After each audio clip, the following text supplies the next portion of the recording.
When Ham opened his eyes a few hours later, he felt hungrier than he'd ever felt in his life. It's dinner time, he thought, and then the reality of his situation came rushing back. No cheese, no dinner. He sat up. The stranger was gone, but the little red rocks were still there. He picked one up and smelled it again.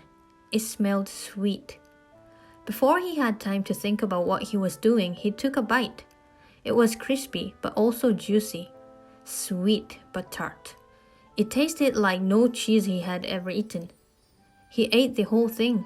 He couldn't help it. He lay back and groaned. "What have I done?" he said. "I ate a rock." He was sure he was going to die. He drifted off to sleep once again.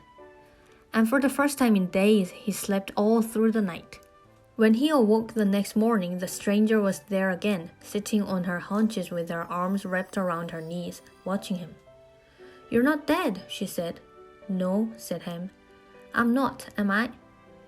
In fact, he felt a little stronger. The stranger was holding out another rock to him. Ham took it and ate it. It certainly wasn't cheese, but it was tasty, and as he ate, he felt his energy returning ever so slightly. The stranger talked to him while he ate his rock. Her name was Hope, and she lived nearby at a place called Fruit Station A. Fruit, she said, was what the rocks were called. She also said they were called apples. By this time, Ham was on his third apple. Hope told Ham that the fruit had been getting scarce lately, and that for the past few days she had been exploring different parts of the maze looking for new supplies.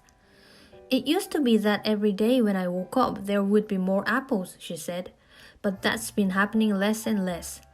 Actually," she said, pointing to the piece of fruit Ham was now eating, "that's my last one." Ham stopped mid-bite and looked at her. "You mean they are gone?" She nodded. "They just stopped showing up. I don't know why." Ham looked at his mostly eaten apple, then at Hope again. "You gave me your last apple." Hope shrugged. "You looked hungry." "I was," said Ham, "but aren't you hungry too?" "A little," she admitted. Ham thought about all the apples she had given him to eat and realized he'd never thanked her. "Thank you," he said. "You're welcome," she said. Ham shook his head, amazed. "Eating these things actually made me feel better," he said. "I can't believe it." Hope smiled and said, "Sure you can. It's not hard if you just let go and try." This confused Ham. Just let go and try what?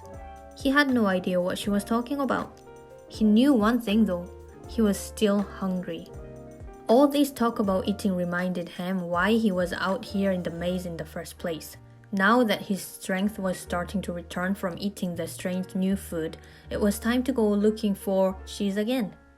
So far, he had failed in his quest, and he knew exactly why that was. "I just haven't tried hard enough," he explained. "What I need to do," he said, "is go explore the parts of the maze I haven't tried yet." Hope shrugged. "I'll go too, if that's okay with you." Hope didn't yet see just how they were going to get out of their jam, but she had no doubt at all that they would. Ham nodded grudgingly. It couldn't hurt to have some company. As he got to his feet, he noticed again the curious note that his friend Ho had scratched on the wall. "Old beliefs do not lead you to new cheese."